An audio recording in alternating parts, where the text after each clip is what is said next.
Hey y'all, it's Natasha, and today I want to do a really quick rant, but I'm going to start looking at the camera because I got a really bad habit of looking at myself, and that's not what you're supposed to do with training.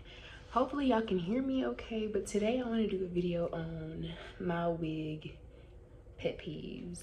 And as you can see, I'm a natural girl, but I'm a wig stylist, so I work with wigs, but these are my pet peeves that I hate to see people doing and participate in it. I'm going to just get into it. Number one, bleaching your knots. Oh, if you're gonna bleach your knots, okay, because the entire point in bleaching your knots, I'm gonna keep looking at myself because it feels right, so I'm gonna keep doing it till I'm not doing it. The entire point in bleaching your knots is so that the appearance of the lace, the appearance of the knots seems smaller than what they are. So I don't know if you've noticed, if you look in lace, I'll insert a picture.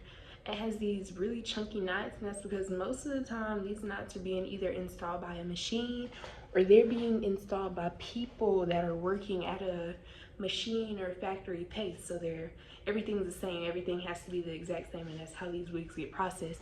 So if you're gonna bleach your knots, do it and do it safely. But the entire point is to give an illusion that the thickness of the knot isn't there. So when you hand tie a knot, one hair, it looks natural, because even if you look up close here, those are like single knots, and that's really the consistency of the density in your head. Knots normally don't look super thick, so that's why you do it. If you're gonna do it, use a toner. I put a hole in that door because the closet, baby, we'll talk about it in another video. But if you're gonna bleach your knots, either tone your knots or use like 10 developer, 20 developer, because walking around with orange roots, hot roots is crazy. And it's not like bleached hot roots, like, oh, I bleached my hair and I got hot roots. It's from the wigs, and that's just okay. On to the next one. Big baby hairs. I think we all know and can understand why, but do I touch on this too much? Do I have to touch on it? It's just like, from one all the way down here. So that's number 3. Why is your wig on your forehead? Okay. So going back to the baby hairs, it just makes no sense. It's not attractive. I get it. I get what the illusion comes from, but it's kind of not assimilation. It's kind of appropriation of, I feel like it's appropriation of another culture. I'm sorry, my words. And I'm not saying I don't know why, but I don't know why, because I can't put my finger on what culture. That's just not how we look, ever. And then y'all going straight in the baby hairs.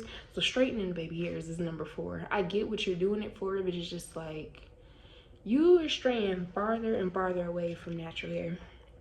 This is me, and this video not for everybody, and that's okay, but this is literally how I feel, whether you a wig wearer or you not. This is just what I'm saying, because girls, we starting to look a little crazy out here, okay? Whole point in wearing a wig is so that it look like your hair.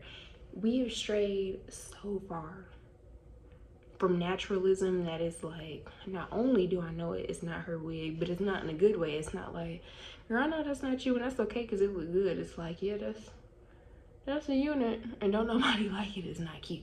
But anyway, I'm not talking about the wigs that look good and the good installs. I'm saying, baby, if you're doing it at home, let's talk about it so we can work on it and you're not out here looking crazy, okay? Okay. Next thing, oh, y'all be burning these wigs out. Like, if you're gonna wear a wig, stop blowing the cuticle out, because someone else that has that hair, it would look like they need a treatment. It would look like they need something to supplement and help their hair. Stop blowing the damn cuticles out of the hair. It looks crazy. Nothing about you walking around like this and the hair's supposed to be straight, baby. That don't work. You gotta get your textures right. Next thing, I have so many pet peeves, y'all. I might have to do a part 2, but that's my first 5, right? First 5 pet peeves. I think that's all. Like I said, I'm not gonna talk too much about it. It's just because of me playing in my hair. It's just because of what I've learned, and then what I go and see in public, be like, wow, that's insane. Okay, that's enough. That's all I gotta say. Thank y'all for viewing. If y'all enjoy, then y'all enjoy, and I'm not gonna tell y'all what to do because we all grown and shit.